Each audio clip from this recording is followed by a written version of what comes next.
எல்லா வீரர்களையும் ரொம்ப டார்ச்சர் பண்ணுற ஒரு கப்பல் படை தளபதி ஒருத்தர் இருந்தார்.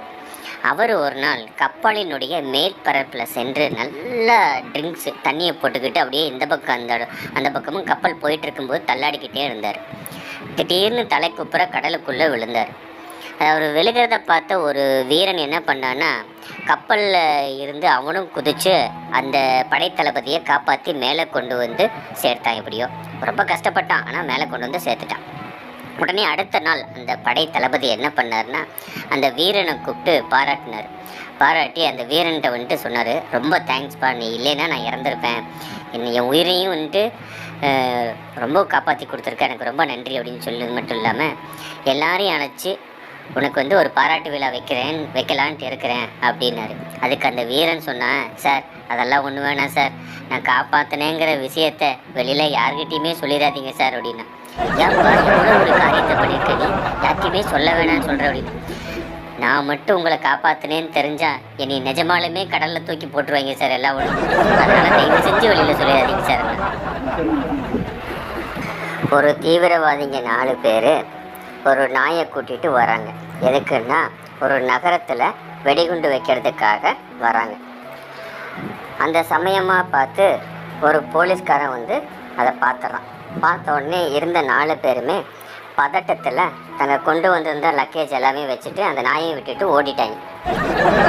இங்கே ஓடினதை பார்த்து நாய் எதுவுமே பண்ணலை, அப்படியே அந்த நாய் வந்து நின்றுச்சு.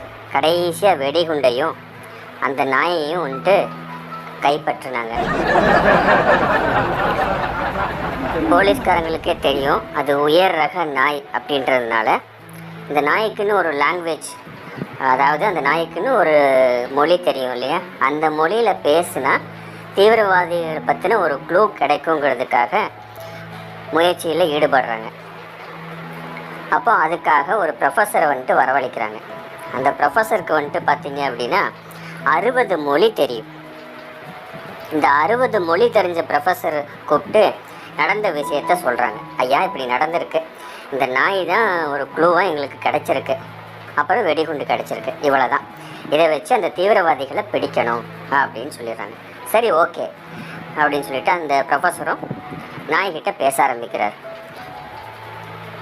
ஒவ்வொரு மொழியில் பேசும்போதும் அந்த நாய் ரொம்ப கோபத்தில் குறைச்சிக்கிட்டே இருக்கு. இதை பார்த்த ப்ரொஃபஸருக்கு வெறுத்து போயிடுச்சு. என்னடா இது, நம்மளும் ஒவ்வொரு லாங்குவேஜில் பேசிக்கிட்டு இருக்கோம், இது என்னடானா பயங்கரமாக குறைக்குதே அப்படின்னு. கடைசியில் நாய்க்கு எந்த லாங்குவேஜ் தெரியுன்னு ப்ரொஃபஸருக்கே ஒரே குழப்பம். ப்ரொஃபஸரே ஒரு கட்டத்தில் வந்துட்டு நாய் மாதிரி குழக்க ஆரம்பிச்சிட்டாரு. அப்புறம் பொறுமையாக உட்காந்துட்டு ஹீப்ரூ அப்படின்னு ஒரு மொழி இருக்குது, ஹீப்ரூ லாங்குவேஜ் அப்படின்னு, அந்த மொழியில் அந்த நாய்கிட்ட பேச ஆரம்பிக்கிறார். அதாவது அந்த ஹீப்ரூ மொழிங்கிறது பாலஸ்தீன மக்கள் பேசின ஒரு மொழி. அந்த மொழியை வந்து பயன்படுத்தியிருக்காங்க தீவிரவாதிகள். அந்த மொழியில் பேசும் பொழுது நாய் வந்துட்டு அப்படியே வாலாட்ட ஆரம்பிக்குது. அப்படியே நாயும் பேச ஆரம்பிக்குது. அந்த மொழி லாங்குவேஜுக்கு தகுந்த மாதிரி ரியாக்ஷன் கொடுக்க ஆரம்பிக்குது.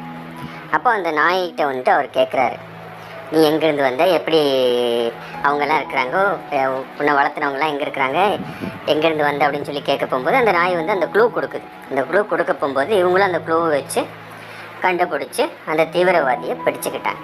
பிடிச்ச உடனே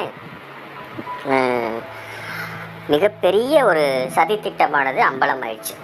இவங்க ஒரு ஊரையே அழிக்கிறதுக்காக வந்திருக்காங்க அப்படின்றது அம்பலமாயிடுச்சு. சரி, உடனே அந்த நாட்டினுடைய பிரதமர்லேருந்து எல்லாத்துக்குமே இந்த நியூஸ் வந்துட்டு போகுது. இந்த இதை வந்து காப்பாற்றினதுன்னு வந்து பார்த்தா அந்த ப்ரொஃபஸர் தான். அந்த ப்ரொஃபஸருக்குன்னு வந்துட்டு ஒரு பெரிய பாராட்டு விழா வந்து வைக்கிறார். பாராட்டு விழா வச்சுட்டு அப்போது அதில் வந்து பார்த்திங்கன்னா பிரதமர் வந்து பேசுகிறார். ஐயா, இந்த ஊரையும் நாட்டையும் காப்பாற்றி கொடுத்துருக்கீங்க, உங்களுக்கு என்ன வேணும்னு கேளுங்க, நாங்கள் செய்ய கடமைப்பட்டிருக்கோம் அப்படின்றார். உங்களுக்கு லேண்டு வேணுமா, இல்லை வீடு வேணுமா, இல்லை நகை வேணுமா, இல்லை என்ன வேணும்னு சொல்லுங்கள், இல்லை பணம் வேணுமா, இந்த நாடு வந்து உங்களுக்கு செய்ய கடமைப்பட்டிருக்கு அப்படின்னு சொல்கிறாங்க. அவர் எனக்கு எதுவுமே வேண்டாம், இந்த நாய் மட்டும் எனக்கு கொடுங்க அப்படின்றார். என்னையா எதுவுமே வேண்டாம், இந்த நாயை கொடுங்கன்னு சொல்லி கேட்குறீங்க அப்படின்றாங்க. இல்லை, இந்த லாங்குவேஜை நான் வந்து படிச்சுக்கிட்டு இருந்தேன், அப்போ என் வீட்டுக்காரம்மா வந்து கேட்டுச்சு, இதெல்லாம் எந்த நாய் கேட்க போகுதுன்னு சொல்லி நீ வந்து படிச்சுக்கிட்டு இருக்கேன்னு தெரியல அப்படின்னு அவன் சொல்லிட்டு போயிட்டா. ஆனால் இந்த நாய் கேட்கணும்னு நான் எதிர்பார்க்கவே இல்லை அப்படின்னு.